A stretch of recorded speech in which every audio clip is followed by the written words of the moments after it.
Hello, welcome back to another episode of Math with Haas. You're watching Precalculus Season 2, Episode 39, in Part 4. So we're continuing our investigation in trigonometry. In particular, we're continuing with more examples proving trig identities.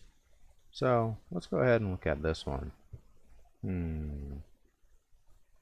Let's see. How about this one here? Yeah. So we got 1 over 1 minus sine squared x is equal to 1 plus tangent squared x. Let's see here. How do we want to start? Who cares? We'll start with the right. We've been doing left with the previous video, so we'll just change it up and start with the right. So 1 plus tangent squared x. So first thing we need to know is we need a single fraction, right? This whole thing here is a single fraction. Second thing to note is the denominator has to be a quantity subtracted by a quantity. So the first thing I want to think about with this tangent squared, how do we want to approach this?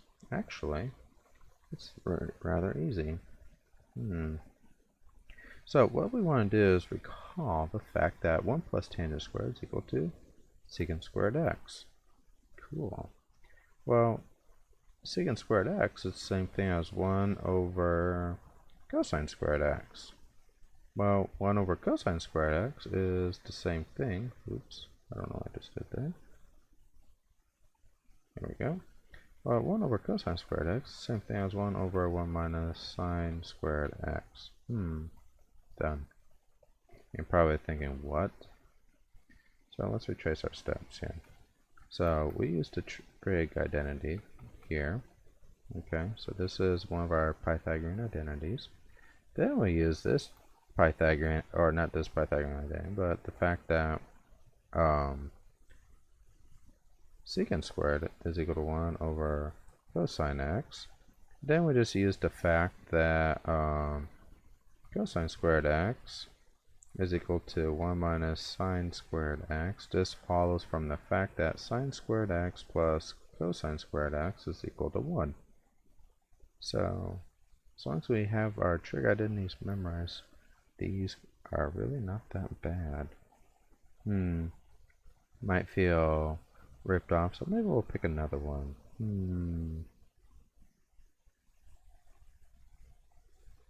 There we go, here's another one. Let's see, so let's pick tangent x plus cotangent x quantity squared is equal to secant squared x plus cosecant squared x. In this case, I think I'll start on the left. So if we start with the left, then we can note that this quantity being squared is the same thing as tangent squared x plus 2 tangent x cotangent x plus cotangent squared x. Okay. Now we can note that tangent x cotangent x is actually equal to 1. And the reason for this is because tangent is sine over cosine, cotangent is cosine over sine, and so notice that the sines kill each other off, the cosines kill each other off, leaving with 1. So this thing here is actually going to equal tangent squared x plus 2 plus cotangent squared x. And in fact, we actually want to think of it in this way: tangent squared x plus 1 plus cotangent squared x plus 1. So I'm breaking it up into two parts because we can think of these as two quantities being added together. In fact, now that I think about it, we'll mark one of them. How about we'll use a blue box this time? There we go. So if we think about what's inside the purple box here, that is actually a secant squared x. And if we think about the blue box, that's actually cosecant squared x. And that's what we need to prove. See? welcome. So we actually had to use the fact concerning tangent, cotangent, sine over cosine, cosine over sine, and then we had to make use of two Pythagorean identities, but once we made use of those, it proved to be quick work for this identity. Alright. Thank you for watching this episode of Math with Haas.